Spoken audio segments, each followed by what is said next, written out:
That's right. Don't make me ring this again.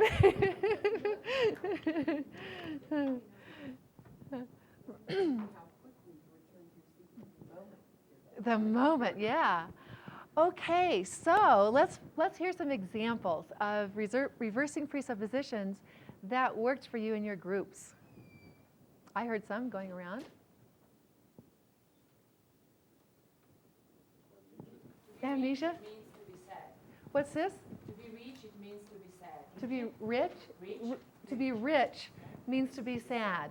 Okay. And then the response was? How does being rich actually mean that you're happy? How does being rich actually mean that you're happy? Great. Okay, another example. Being the eldest restricts me in many ways.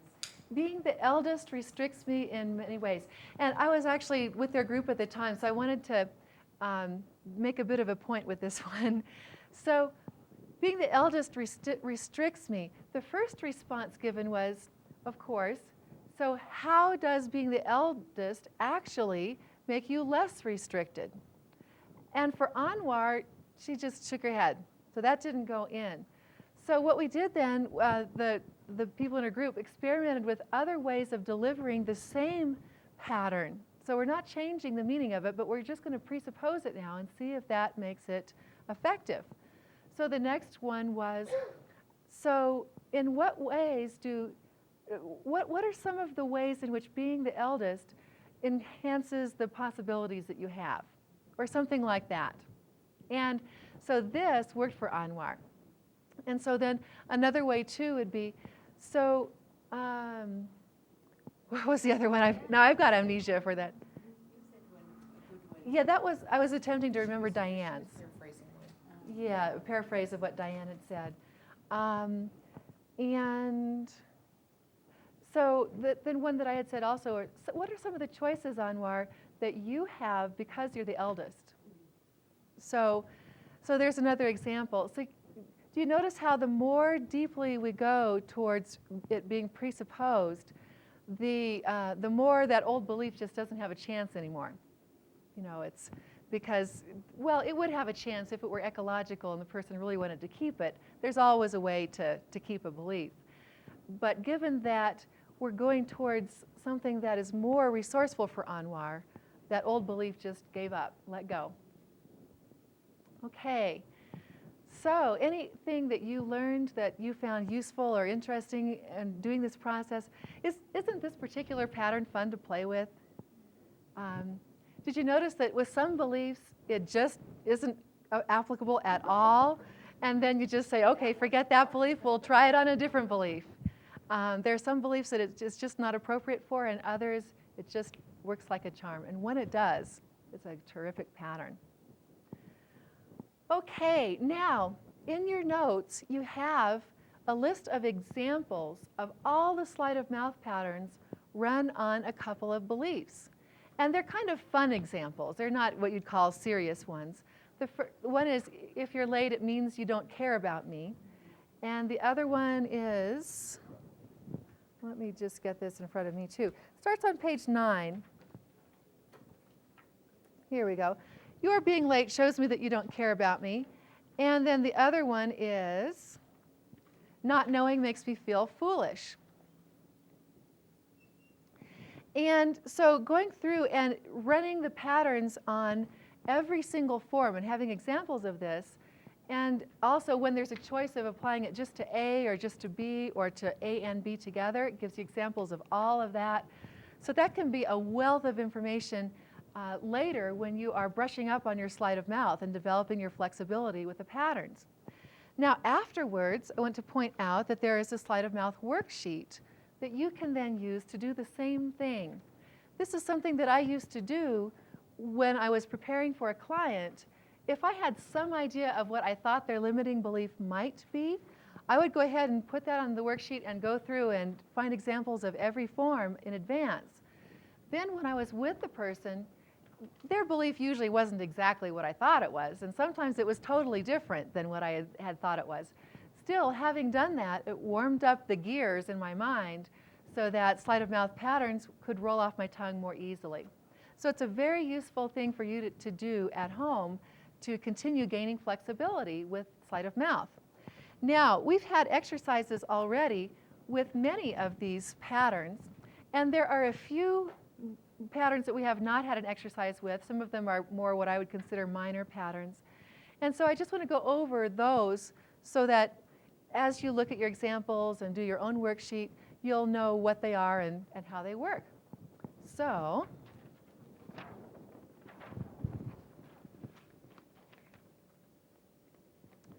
the first thing is we have had the pattern of frame size. And actually, I'm going to just take this down another notch here. We've had the example of frame size in which we're changing the frame in order to vary what information we're looking at. Now, in practitioner training, you had something called chunking up and chunking down. And at the practitioner level, the term chunking is used for whether you're just changing the frame to include more information, or when you are going to a more general or a more specific way of describing the same thing. So for example, if we take this chair here, we say this is a chair. If we're going to chunk up to a more general description of this chair, what would we say? This is a piece of furniture. Exactly. If we were going to chunk down to a more specific description of this chair, what would we say?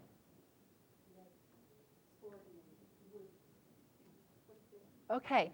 So we would say it is a chair with wooden legs and and blue cloth seat and back. So that's a more specific description of the same chair.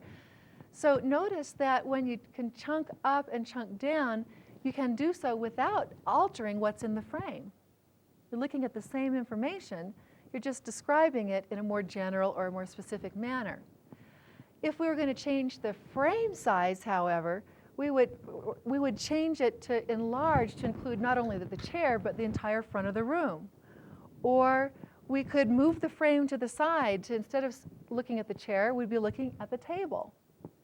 Or we could take the frame and reduce it, so now we're only looking at one leg of the chair. That we're going to call changing the frame. In the past, you've called those both chunking up and chunking down. Now we're making a distinction here. And I'm not going to get into it more than that. Just so you know, Steve Andreas has developed a whole teaching piece just on that distinction. So it's something that you might want to explore at some point. I believe he wrote an article about it once. He has an NLP newsletter. You might email him sometime and ask him if he's got an article on that you could take advantage of. Challenge. Oops. Let's demonstrate this pattern, actually. So somebody give me a limiting belief. Limiting belief. All Americans talk loudly. No, they don't. So it's a real simple pattern. So somebody else, a limiting belief. If I eat a healthy diet, I don't need to exercise. Well, you know, if you eat a healthy diet, you still need to exercise. So basically, this pattern is just directly saying, that's not true. It's a direct challenge. And again, if you think about each of these patterns as being like an herb or a spice, you could think of this as being the cayenne pepper that you would use in small quantities and in certain dishes, not necessarily to dump liberally over your food. So just little bits of this now and then can be effective as another choice. To give you an example of where this can be used effectively and in the context of rapport as well, how many of you have seen the videotape of Virginia's satire, Forgiving Parents? Okay, a number of you have. So Virginia is working with a woman who, when she thinks back about her parents and her beliefs about her parents, in the beginning, she doesn't think her parents were in love. She doesn't even think they kissed. She just has this belief about her parents. And Virginia does a number of things first to loosen it up and question it. And so the woman, after a while, she's starting to get less and less congruent about this belief, but she's still kind of holding on to it. And at some point, Virginia, who is a towering figure of a woman, just gets right in her face and says, "Now, do you really believe that?" And she goes, "No, Virginia, I don't." And then Virginia goes right on into the next thing.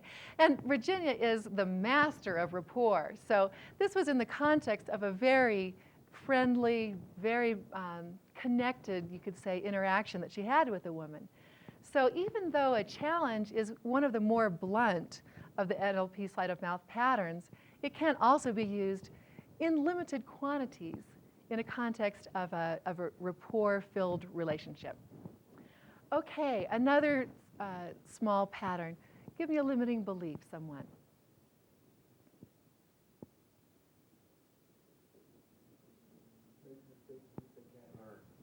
Making mistakes means I can't learn.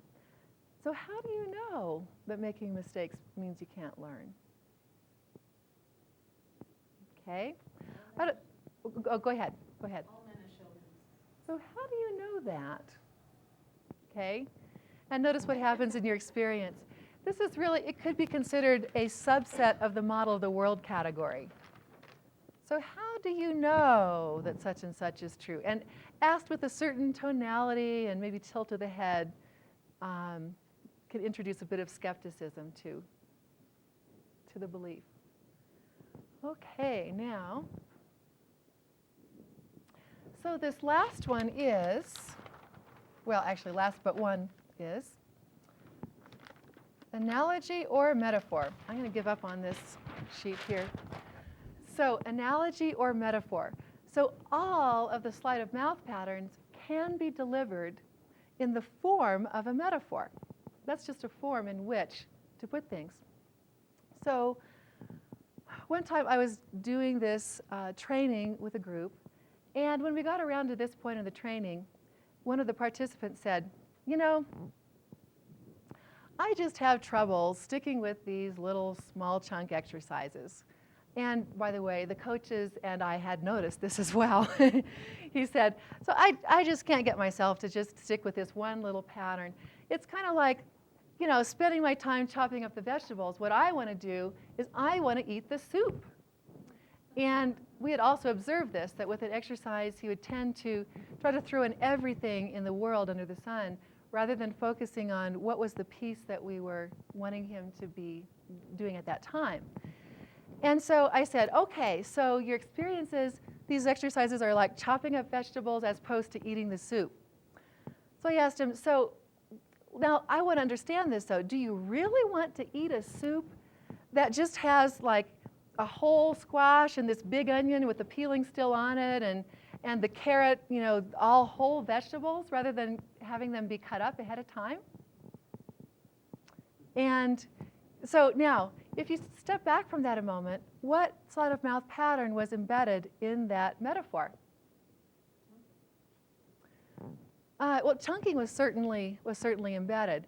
And in terms of sleight of mouth, which of the patterns that we've done in the last couple of days was included? I think I heard it over here.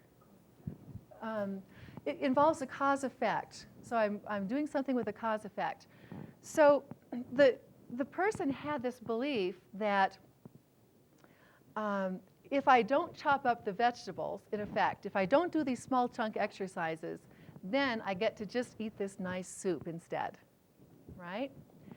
And what I'm metaphorically saying is that if you don't chop up the vegetables, if you don't do these small chunk exercises, you're going to end up with some pretty weird soup that has whole vegetables thrown in, and do you really want to eat a soup like that? So what NLP pattern would you say this is, sleight of mouth wise? He said, A causes B, and I'm saying, well, actually, A causes C. Consequences, exactly. So I'm giving an alternate result of a piece of his belief. So then he got it, and he goes, well, okay, I know. But the thing is, when I'm actually in this situation, if I'm doing one of those little simple exercises, I just feel like a kindergartner. And now, he didn't say this, but his nonverbals to me communicated that he has a presupposition that being like a kindergartner is not a good thing. It's kind of like being stupid or something.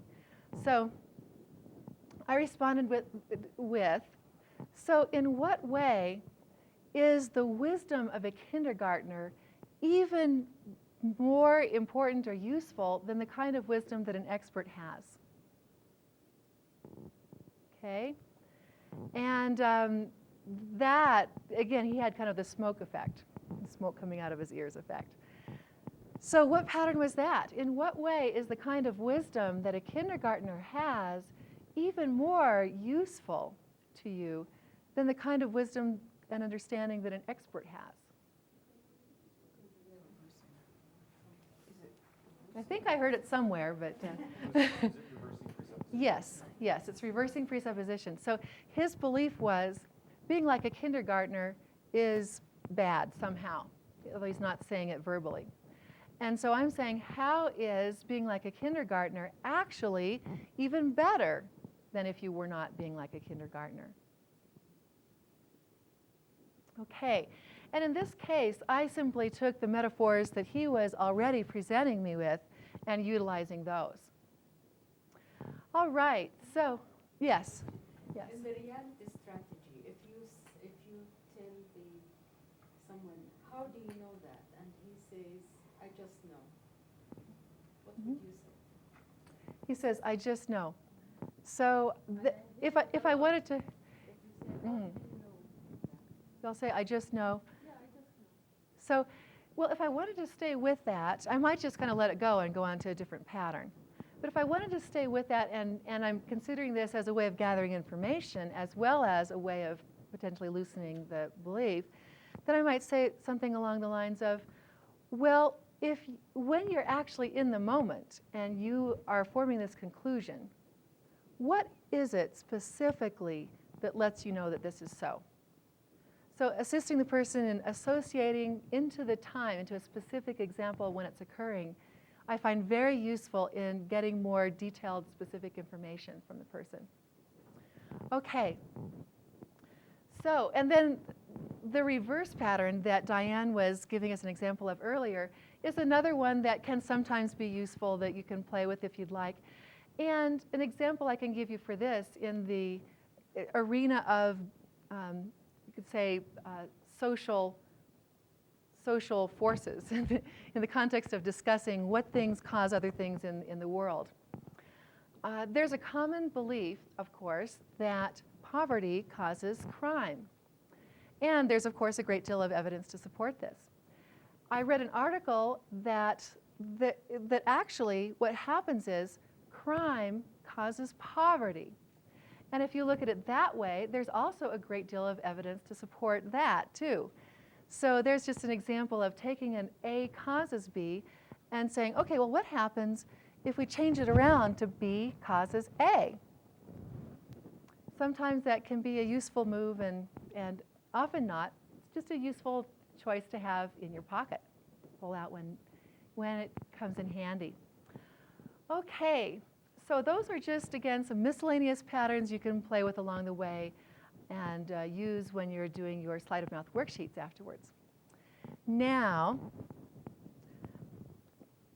I have noticed something in the last 2.5 days or so, and that is that you guys have gotten all the change so far. So I don't think this is one bit fair. So now I'm going to be your client, and my issue is I'm a person, let's say, who has a partner in doing NLP. And I just know that I am incompetent compared to my partner. I feel incompetent compared to my partner. I think it's your partner that's making you incompetent. You think it's my partner that's making me incompetent. So you could go for the A and the B of your partner is making you incompetent. Now, there's another way to approach this that is, instead of working with the A and the B, we could also work with the comparison itself. So before I even get to the B part, I have to be comparing myself with my partner in order to get to feeling incompetent. So what I'd like to do then is instead of using sleight of mouth, how can you alter the way in which I'm making this comparison to create a change? So again, back into role. So compared to my partner, I feel incompetent. Yes? In what way do you find yourself incompetent compared to your partner? So in what way do you find yourself incompetent compared to your partner? So what are we doing here? We're chunking it down to a specific example. In what way do you find yourself incompetent in comparison? So I'm going to just, I like this color. So one thing to change is chunk size and or frame size. Okay, good. So what's another thing that you can do here? So compared to my partner, I feel incompetent. How else might you explore changing the comparison? Yes? How do you do that? Okay, so how do you do that? Well, I think about the work that I do, and I think about the work that my partner does, and my partner is clearly competent. I mean, when I think about that way, my partner is clearly competent and I am just clearly incompetent. No question about it. Isn't it nice to notice the things that you'll soon be learning from your partner to bring you up to that level? Okay, now notice, by the way, Diane's going for the A and B. So what sleight of mouth pattern is she using? Yeah, so isn't it nice to notice the ways that you can learn from your partner to become better and better? So what sleight of mouth pattern is this? So she's saying that because your partner does NLP better than you, you can learn from your partner. Consequences, yes, absolutely. So as you find yourself automatically coming up with sleight of mouth patterns, just acknowledge that's part of your unconscious competence. It was also acknowledging your competence. I mean, I said, I think what I said was, isn't that competent of you to notice the things that your partner does so that you'll be learning those to bring yourself up to that level? Okay, so it's also an apply to self. Isn't it a sign of your competence that you've noticed the things your partner does better, to paraphrase? So there's an apply to self pattern. So again, it's going for the A and the B. So now I'm making this comparison where I have a movie or picture of my partner doing things and of me doing things. And in making this comparison, I'm labeling my partner is competent, I am incompetent. So just sticking with this comparison without going before it or after it or any of that, just sticking with the comparison. What can be changed about how I'm making the comparison? What specifically Just a second. What specifically? you mean by incompetent?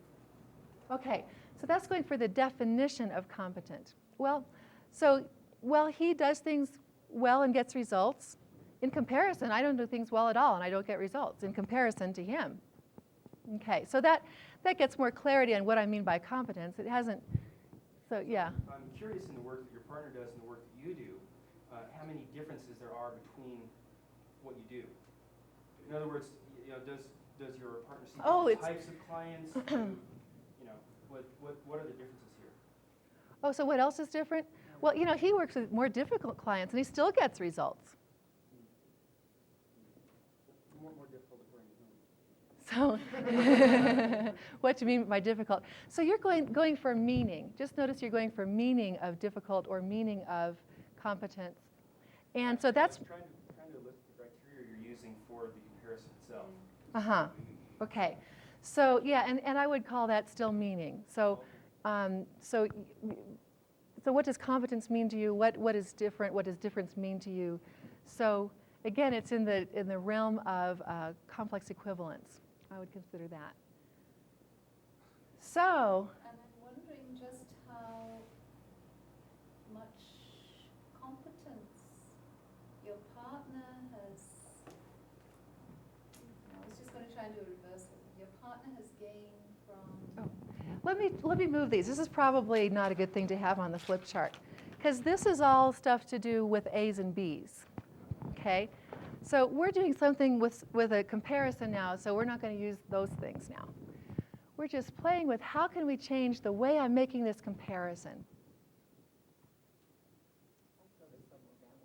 Myself. Yep. Yep. So now let's do a. Let me offer you one possibility. So I'm comparing my skills, my behaviors with my partner's. What if we were to change what was in the picture here? What I'm That's what I was eventually going to go for. that's what you wanted to go for down the But I had road. to find out what you were doing first in order to find out what to change. Okay. So, all right. Well, in that case, if that's what you're going for, let's continue along those lines.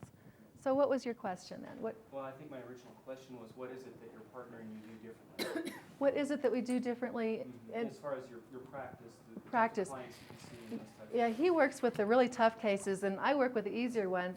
And man, he still is competent compared to me. And what's different about your background and skill level? So background and skill level, so that's going for cause, right? So what causes you to have this skill amount of competence? What causes him to have that amount of competence? So again, you're going for the A and the B there. Yes? Where's your partner incompetent? Where is your partner incompetent? Okay, now that is reversing the polarity of the comparison. So instead of going for, well, wait a minute, excuse me. Where is your partner incompetent? Would you mind if I tweak that a little bit? Please, yeah. Okay, so if I said, where is your partner incompetent compared to you? Okay, then that's dealing with the comparison itself. And so what we're doing is we're changing from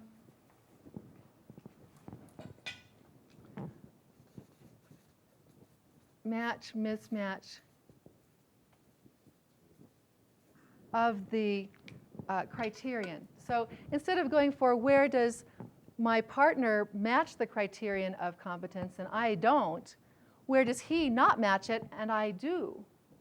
Okay? I mean, could you just really go for straight submodalities and say, well, if you have this, which you've indicated, picture of your partner, if you notice that picture, where is it? How big is it? I mean, do the submodalities. You can do that, and it would then- be a different, but it would be a that isn't different what we're intervention. asking for, it doesn't sound Yeah, like.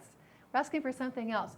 So in what way, another form of match and mismatch would be changing whether we're going for mismatch or match between the two. So in what way are you already competent compared to your partner?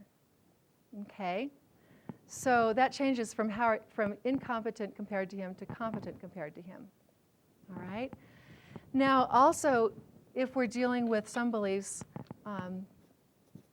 less versus more would be another thing to have, make a distinction there. So if I had started saying I'm less competent than him, we could say, so in what way are you more competent than him? It's kind of a similar category of move. Okay, so let's try out some more ways of going just for the comparison itself. I'm incompetent compared to my partner. What if instead of comparing myself to my partner, I was comparing myself to, okay, so a couple of examples. So again, I'm incompetent compared to my partner.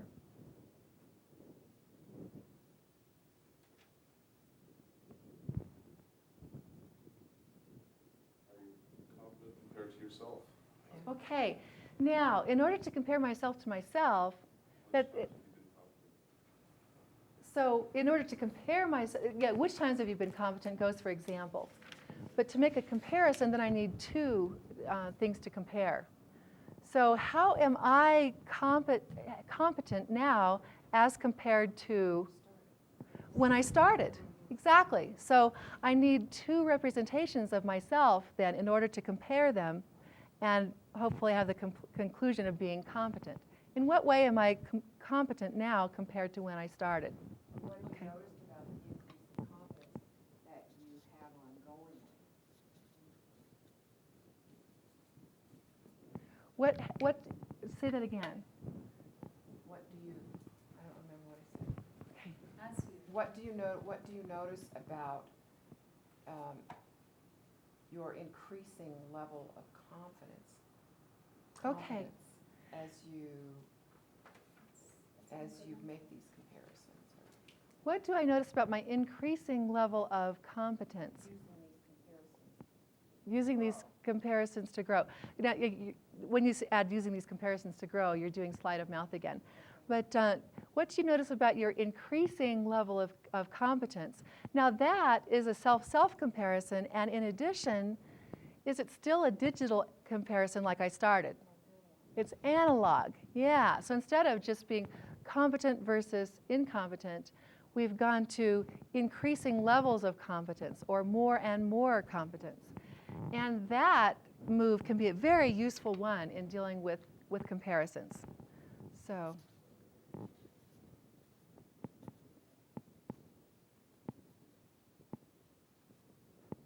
Okay. Good. So what's another way of changing this comparison? Yourself in the future as well? Yes. Yeah. With self-self comparison, back to number 3, there are unlimited numbers of ways you could do that because I can compare myself now with myself at any other point in time. In the past, in the future, there are a lot of ways of doing self-self. I could compare myself the way I am with my desired self. You know, those are all possibilities for self-self. Absolutely. Now, how else could we change what I'm comparing myself to? So changing from self-other to self-self is one possibility. What's another possibility? Well, if you think about your skill level now, as opposed to just some guy off the street, Aha. what do you think of your confidence then? Well, I'm definitely better than the guy off the street. Okay. Okay, so we started with self-other, and again, there are unlimited possibilities in terms of changing who the other is. So self to different other. Excellent. Who else do you know that has quickly gained confidence by asking these questions? So who else do you know besides you who has quickly gained competence in doing NLP or whatever it is? So yeah, that would be a way of packaging self, different, other. Yep, absolutely. Very elegant. Okay. Other things would be possible to change about the structure of my comparison.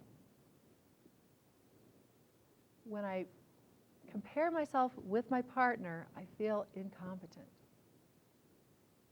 Could you use a metaphor in a story? So yes, you can do any of these in the form of a story. But before you go there, let's find what you want to put into the story. Well, that would be, I think we're talking about things that we relate to, but I didn't know if that's what you're going for. Oh, okay. But that would be a form in which you could put any of these. Okay. So yeah. So now also, give me your name again. You're with the Mike. So Mike was starting to deal with criteria, or to think about criteria. When I'm making this comparison, I am using what criterion to compare? Competence. Right. So what would be an example of changing to a different criterion? What if instead of competence, we were shifting it to what results? Elegance. Yeah, now, and these are all ways of possibly changing the criterion. What you also then want to think about is, what is a criterion that I could use in this comparison that would be more useful than competence, potentially? The amount of time you've been doing what you're doing. So I would consider that the time you've been doing what you're doing. So tell me more about that. Well, I mean, now, we don't know yet whether this person's been in business for 20 years and you just started. Oh, So I well, don't know yeah, time. 20 years, that's about right. And yeah, I went through Practitioner a year ago. I wonder if that could make a difference. Do you think? So, yeah, now how can you get me, utilizing that information, how can you get me to change the way I'm comparing in a way that's going to be more useful for me? Great. So how competent are you now as compared to the way your partner was when he'd only had a year of experience? And by the way, for this particular individual, this changing the time frame of the comparison is what did it, because this individual had a belief that he was doing better than his partner was after just a year. So change the time frame. Excellent. Now, also back on changing criteria of the comparison. So how do you say about, what's the sentence you use? So compared to my partner, I feel incompetent. That's what we're starting with. So competence is the criterion there. What would be a criterion that I could be using, given that I am, you now know that I've only been doing this a year and my partner's been doing it for 20 years. What's a criterion that I could be using that would be useful as I make this comparison? Even if I wasn't changing the time frame, what would be another criterion that would be useful, more useful than competence? Maybe learning. Learning, great. So which of you is learning more, you or your partner? Okay, which of you has more fun doing client work? Which of you has more sense of purpose and more motivation, or whatever it might be? So try for other criteria that might be useful. Okay, so let me just look back at. Oh, there's one more actually to move in here.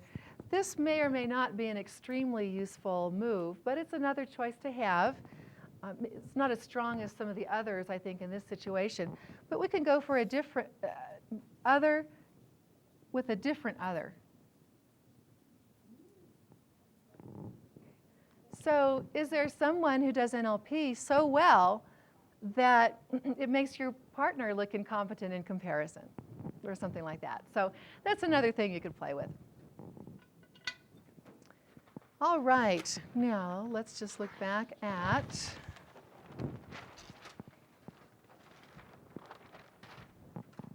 this page here. Yeah, looks like did we get 8 here? I think we've gotten them all. Yes, we had 8? Okay, great. Great. So, having explored now comparisons, let's take a look at where do comparisons fit in the greater scheme of things. When I gave you the example at the beginning of the first day of the person who was going to go out and do a cold call, and I asked him, so in what way is calling on Fred, or whoever it was, really a lot like calling on George, that you're already familiar with? Notice how I'm going for a comparison here, aren't I? Now, I didn't first elicit what his comparison was, but in order to respond the way he did to a cold call, the first thing he needed to do was to recognize that it was a cold call, right? He had to say, okay, calling on Fred is like some internal representation I have of calling on new people. And then he has to do that before he can conclude that it's scary. So I didn't elicit what comparison he was making because it's presupposed that by recognizing it as a cold call, he's comparing it to something that means cold call to him. So what I did was I just said, okay, what happens if instead we make this situation like a resourceful situation? Instead of being like a cold call and different from a resourceful situation, how is it really like the resourceful situation now that you think about it? So there I'm going for a comparison. In order to have any limitation or experience, we have to start out making some kind of comparison in our mind just to recognize what it is we're responding to. Or if we don't recognize it, then we could just have a meta response of, okay, it's something unknown. But in order to have a pattern of behavior that occurs repeatedly, I've got to first recognize something so that I can have my standard response to the situation. Now, a way to look at that is, let's say, for example, that I have a phobia of bees. So I see a bee, and that causes me to have a response of fear. In order to have this response, what am I doing first in terms of a comparison? Yes. So I see a little bee, and that matches an internal representation of a bee from the past. And now, in order to have a response of fear, what does this mean to me such that I get frightened? You could say it means pain, or it means danger. So even in something that happens as quickly as a phobic response, there's still a comparison and a complex equivalence that happens such that it's possible to be afraid as a result. Okay, let's do another one. What if the situation is when someone looks at me in a certain way, I feel really irritated. Okay, so if I were your client, then how can you find out what comparison am I making that allows me to feel irritated?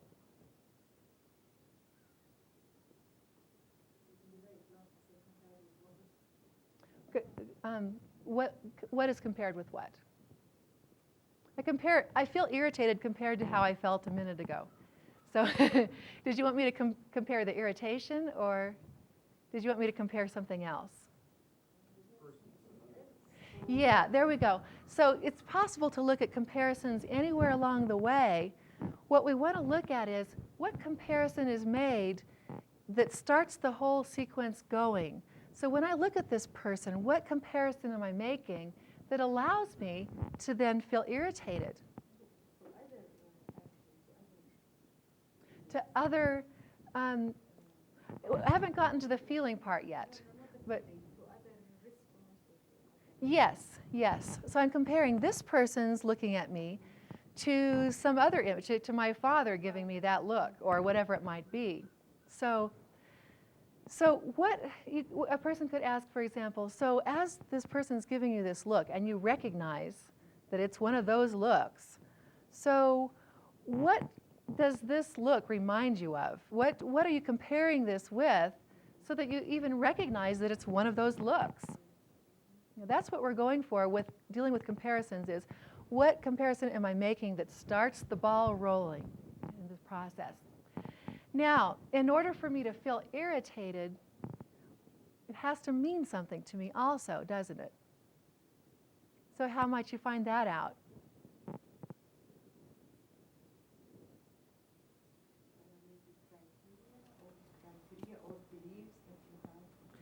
Yeah, so we're getting into what belief is there about meaning. So you already know a cause-effect. When that person looks at me like my father did, compared to that way, and there's a match, it means something, and therefore it causes me to feel irritated. So how can we find out, what does that mean? Yes, exactly. It's simpler than that. So, say when somebody looks at you that way, what does it mean to you, such that you end up feeling irritated? Say, well, it means that they are being critical of me, or they're judging me, or something like that. So yeah, then you can start loosening it up. But that gives you all three parts. In any limitation, you can find a comparison, you can find a complex equivalence, and you can find a cause-effect. Let's take another one where we start out with a comparison or a complex equivalence. I'm getting my C words mixed up here. Okay, so let's say that my belief is when someone doesn't like me, it means that I'm a bad person. Okay? Someone doesn't like me, it means I'm a bad person. Now, how can you get the other components of this limitation? How do you know? How do you know what? How do you know that that's what it means? How do you know that that's what it means? Well, the person just, they're giving me this scowl and walking away, and I just know that means they don't like me. Are they referring to past experience? So past experience is most likely where I'm getting the comparison from. Yeah. You could ask, are there any people that scowl at you that you don't have that response to? Okay, now that is going to give you information about a resource. So about, some way in which we could change it. What you're looking for is the other components. Yeah. So what is your image of someone not liking you that you notice when you look at this person that he doesn't like you?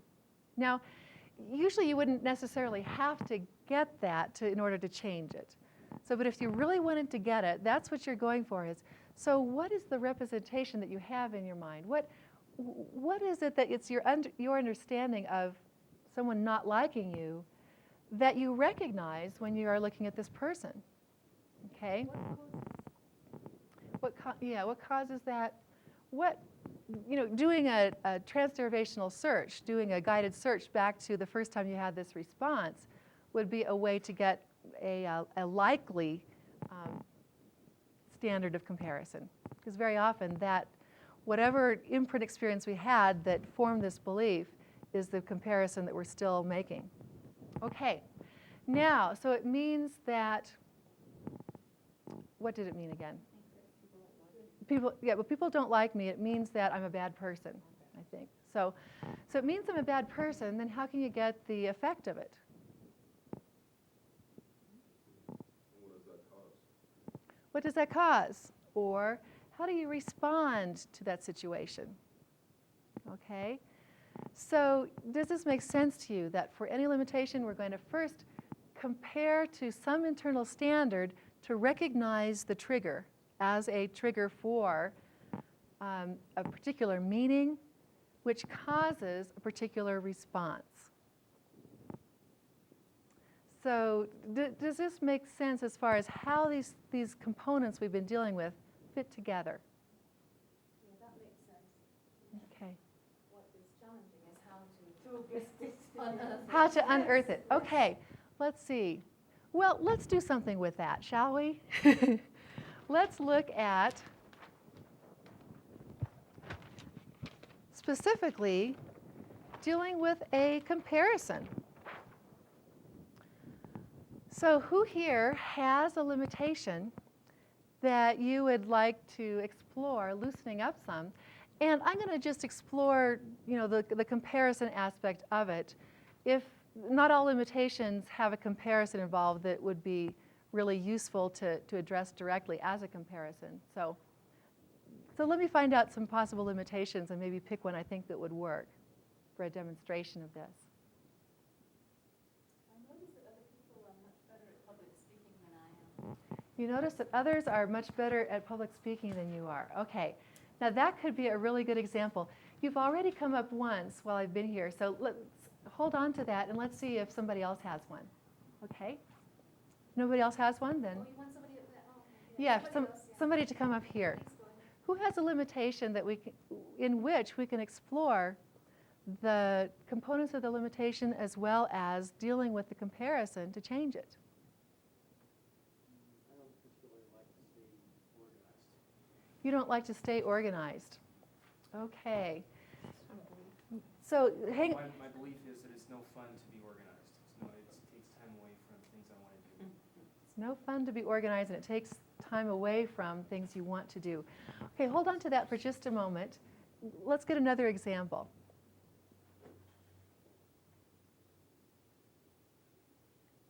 Okay, let's go for it. All right, come on up. Okay, do we need another microphone or should we just, okay. Let's go. Yeah, let's just go. So state your limitation again. My limitation is that it's no fun to be organized. It takes time away from things that I want to do. So being organized is no fun, and it takes time away from things you want to do. So what do we already have in terms of components? Not being organized is no fun. So what's that? Complex equivalence, right. And it takes time away from things I want to do. It's meaning. So not, being organized takes time away from things I want to do. It does have some, the first one I would call more meaning. So being organized is or equals no fun, right? A equals B. Being organized takes time away from things I want to do. So what would that be? A causes B. Yeah, being organized prevents me from doing things I want to do. Be a way to think about it. Okay. All right, so now, being organized. So how do you know if you are organized?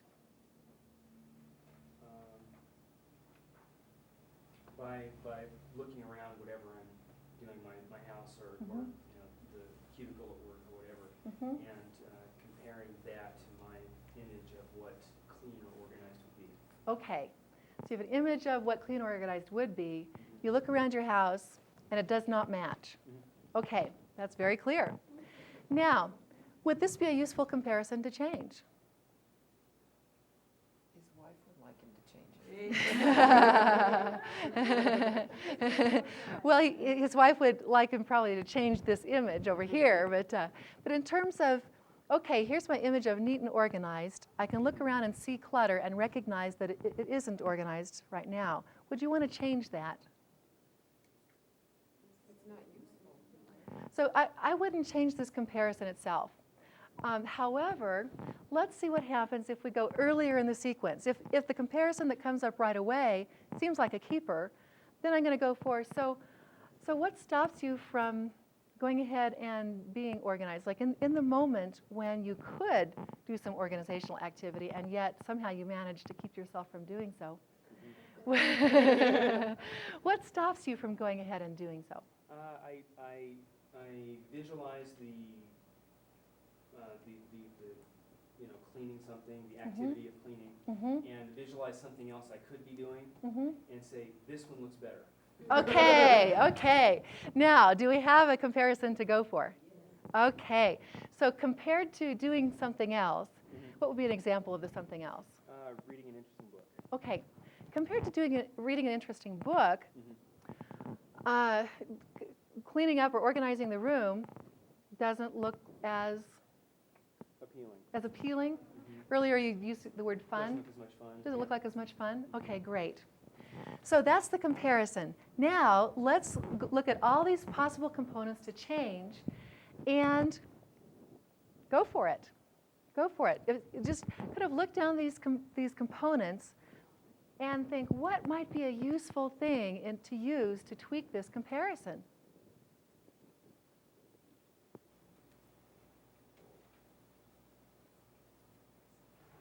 I noticed that as you, when you think about reading a book, in order to get to the end, you need to read it, at least most of the pages one at a time. And Yes.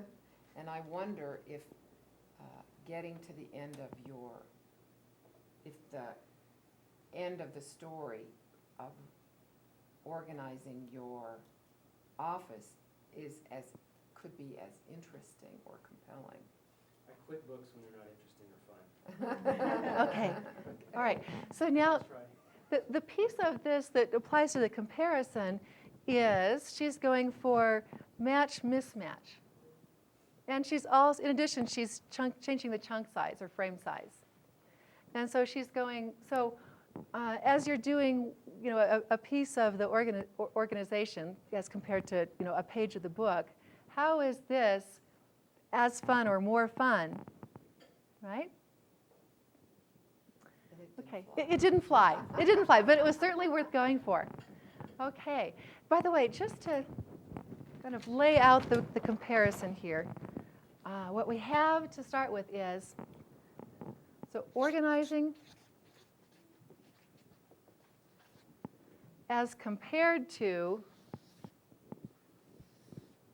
reading a book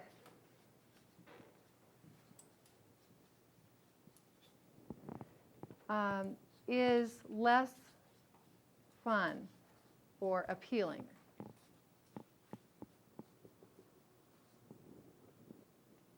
Okay. All right. Another suggestion for changing the comparison. Would changing criteria be changing fun and appealing? Yes. Some of them more satisfactory. Yes. So any other criteria that might be more motivating, because we know fun and appealing isn't really working for him. What was that? It's very motivating. It's motivating to read the book. So it's not motivating for organizing. No.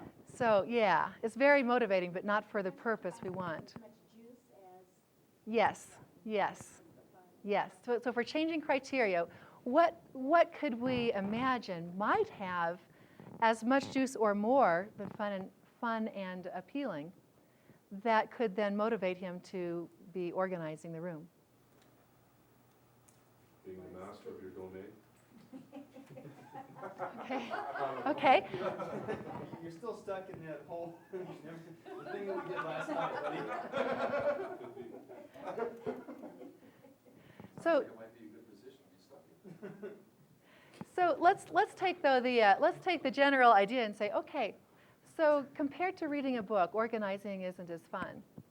I'm wondering now, which of these two activities is more freeing? Which of these two activities gives you more choices that you don't already have?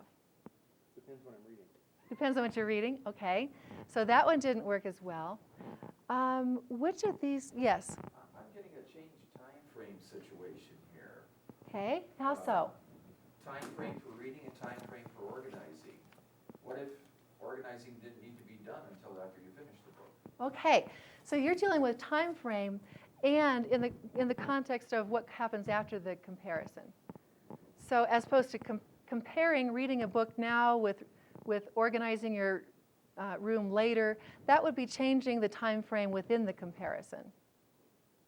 So let's see, is it? What are the outcomes? I mean, if I were to ask Mike, if you were to imagine times when you got some benefit out of organizing, what was the benefit that was important to you? A sense of order. Okay, and when you read a book, and you can pick any book you want that might be appropriate for this example, what might the outcome of reading that book be for you? Typically, I read a lot of science fiction, so it's pretty much an escape from this reality to something else. Okay. So, I'm escaping the clutter. yeah. Okay, all right. So, if one of the things that those two have in common is, as Connie Ray said, a freedom and a release from the clutter, could you get as much enjoyment out of releasing the clutter as you organize as you do in releasing the clutter in your science fiction? creative way, because what I do know about you is the ways that you do things that are much more imaginative than anyone else if you were to make that organization There creative might be like that. something there, although we may have to tweak my strategy for cleaning. Okay, If you so were a Jedi warrior, how might you do that? so there may be more to do here besides just the comparison. And one thing that's really useful about what Diane was going for is that she's changing now the frame that he's comparing. So rather than just looking at the activity, it's also looking at the result of the activity as well. So let me just try something here with this. So comparing organizing the room and how wonderfully clean and neat it's going to look with reading a book and how messy the room's going to look afterwards. Which of these two activities gives you the most freedom from clutter in the long run? Cleaning, definitely. Okay. That's Okay. So I'm taking the same thing that she was starting on, and I'm just kind of packaging it a little bit differently is all, to, okay, expanding the frame to include the result as well as the task. Okay? So given that cleaning the room actually gives you the most freedom from clutter, which you want, I'm curious how much fun that it will be as you think about the next time you'll have the opportunity to free yourself from clutter the best.